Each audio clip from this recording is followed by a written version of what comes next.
भारत की यह पुण्य भूमि की हर एक बात निराली है।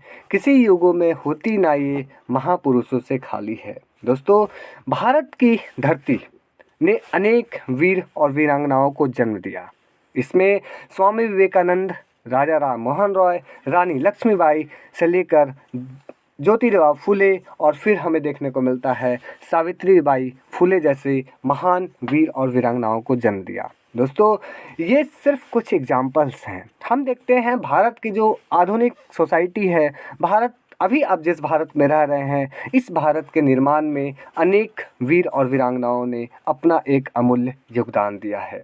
हम लोग देखते हैं सावित्रीबाई फुले, जिनका आज जन्मदिन है, यानी कि इनका जन्म 3 जनवरी 1831 में महाराष्ट्र में हुआ था। तो चलिए आज हम लोग सावित्रीबाई फुले के बारे में थोड़ा सा समझते हैं और कुछ इम्पॉर्टेंट फैक्ट्स जो हमारे एग्ज़ाम के लिए इम्पॉर्टेंट हो सकते हैं उसे समझते हैं। दोस्तों, हम आपको बता दें कि इनके बारे में समझना सिर्फ as a student of political science या as a student of history important नहीं है, बल्कि भारत के हर नर और नारी को आज ये समझना इम्पॉर्टेंट है कि हम आज जिस भारत में रह रहे हैं उसके निर्माण में, उस सोसाइटी के निर्माण में किन किन लोगों ने और उसमें खास करके सावित्रीबाई फुले का एक महत्वपूर्ण योगदान क्या है। दोस्तों, आपको बता दें सावित्रीबाई फुले, जिनको खास तौर पे महिला एजुकेशन एवं ऑपोजिशन ऑफ सती प्रथा एवं साथ ही में और कई सारे सोशल रिफॉर्म्स के बारे में जाना जाता है, उनमें रिफॉर्म्स करने के लिए इन्हें समझा जाता है। चलिए एक एक करके हर चीज़ों को समझते हैं। सबसे पहले बात करते हैं सावित्रीबाई फुले, जिनका जन्म 3 जनवरी 1831 को हुआ था और वो एक इंडियन सोशल रिफॉर्मर थी। मतलब यहाँ पर इन्होंने सोसाइटी को रिफॉर्म करने में एक बहुत महत्वपूर्ण योगदान दिया। इसके साथ साथ एक एजुकेशनिस्ट थी, ये खुद एक शिक्षिका थी और साथ में एक पोएट यानी कि कवित्री भी थी। दोस्तों, इन्हें क्या कहा जाता है? She is regarded as the first female teacher of India. इसके साथ साथ देखते हैं उनके हस्बैंड ज्योतिराव फुले, जो खुद एक इंडियन फ्रीडम स्ट्रगल में एक इम्पॉर्टेंट रोल प्ले कर रहे थे एवं साथ ही में एक सोशल रिफॉर्मर थे।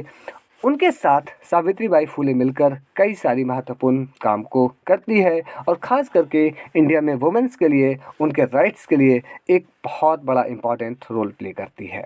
साथ ही में यही कारण है कि she is regarded as mother of Indian feminism. तो कुछ इंपॉर्टेंट बातें हुई, चलिए अब और कुछ बातें देखते हैं। Savitribai and her husband founded one of the first Indian girl school eight Pune.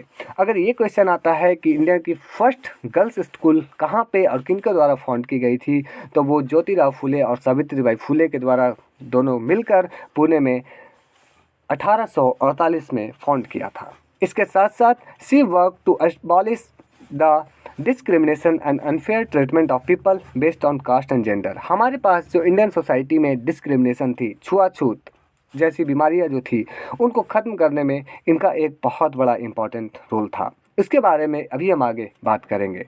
यही कारण है कि she is regarded as an important figure of the Indian social reform movement in Maharashtra as well as India. मतलब इंडिया में social reforms को लेकर एक बड़ी जो चेहरे निकल कर सामने आती है, उनमें सावित्रीबाई का एक बहुत बड़ा योगदान था। इसके साथ साथ वो एक फिलैंथ्रोपिस्ट थी, एक एजुकेशनिस्ट थी और वो खास करके मराठी में काफ़ी सारी अपनी राइटिंग्स को लिखी। चलिए देखते हैं कि वो उन्होंने महत्वपूर्ण राइटिंग्स कौन से लिखे और हमें कौन से पढ़ने चाहिए।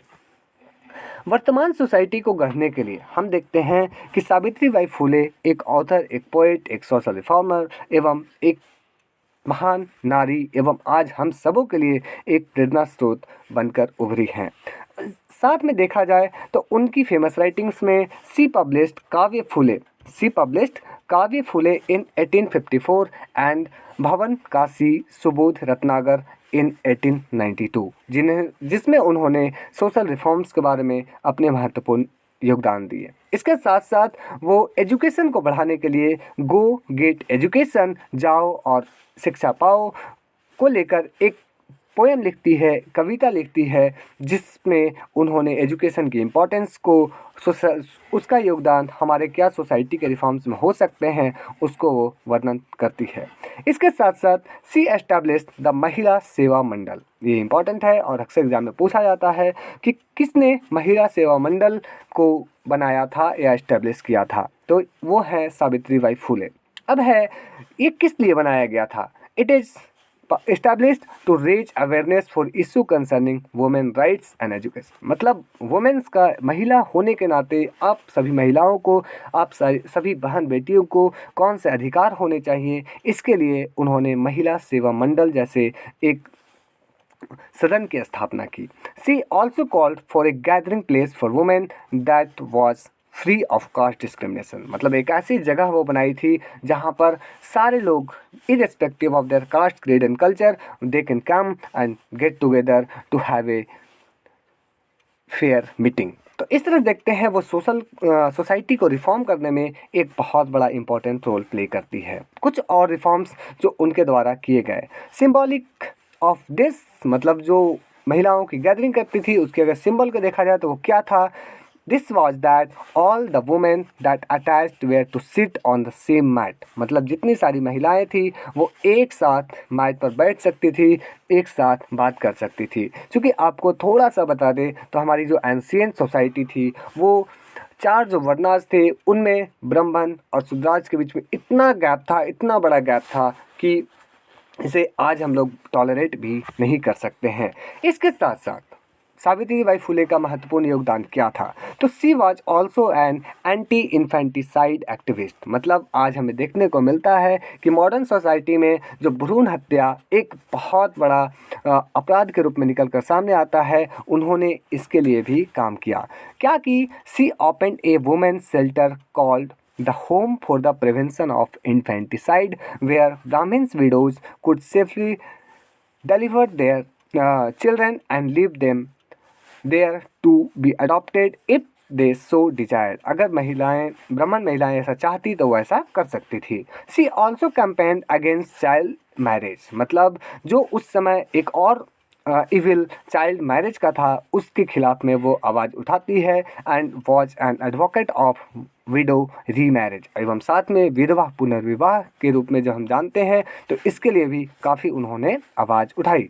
सावित्री बाई फुले एंड ज्योतिराव फुले, ये दोनों हमारे सोशल रिफॉर्म्स में एक बहुत बड़े चेहरे निकल कर सामने आते हैं। और यही कारण है कि ये दोनों के दोनों सती प्रथा, जब पत्नियों को उनके पति के डेथ के बाद उनके चिता के साथ जला दिया जाता था, इसके खिलाफ वो जाती हैं और इसका भरपूर विरोध करते हैं। And they started A home for widows and fallen children. मतलब वो सारे बच्चे जो या तो अपने बिना माता पिता का हो जाते हैं या जो विडोज हो जाती है, उसके लिए, उनके शेल्टर के लिए एक इम्पॉर्टेंट काम ये मिलकर करते हैं। इसके साथ साथ together with her husband she taught children from different caste and had opened a total of 18 school. सोचने की बात है, उन्होंने 18 स्कूल, 18 स्कूल उन्होंने खोले थे। The couple also opened A care centre called बाल हत्या प्रतिबंधक गृह। लिटरली मीनिंग क्या होता है इसका, चाइल्ड किलिंग प्रोहिबिशन होम। तो इसके लिए भी उन्होंने एक इम्पॉर्टेंट जगह खोला जहाँ पर बच्चों की हत्या रोकी जा सके। अब ये किसके लिए था, for the pregnant rape victims, वो सारी महिलाएं जो अनजाने में अपने बच्चे को जन्म देती है और वो इसका शिकार बनती है। And help deliver to save their children. और इस तरह की जो चाइल्ड किलिंग प्रोहिबिशन होम था, उसका मकसद था हमारे सोसाइटी में जो नए बच्चे आ रहे हैं उनकी जीवन को बचाना, उनके जीवन को संवारना। तो इस तरह से देखते हैं कि सावित्री बाई फुले एक फेमिनिस्ट ही नहीं बल्कि एक बड़ी सोशल रिफॉर्मर। उन्होंने सिर्फ महिलाओं के लिए नहीं बल्कि उनके बच्चों के लिए एक अच्छा, सुनहरा, सुंदर सोसाइटी के निर्माण में उन्होंने काफ़ी इम्पॉर्टेंट रोल प्ले किया। तो उम्मीद है आपको ये वीडियो अच्छी लगी होगी। अच्छी लगे तो लाइक शेयर सब्सक्राइब करना ना भूलें। अपने दोस्तों के साथ ज़रूर शेयर करें। फिर मिलते हैं नेक्स्ट वीडियो में, तब तक के लिए धन्यवाद। जय हिंद।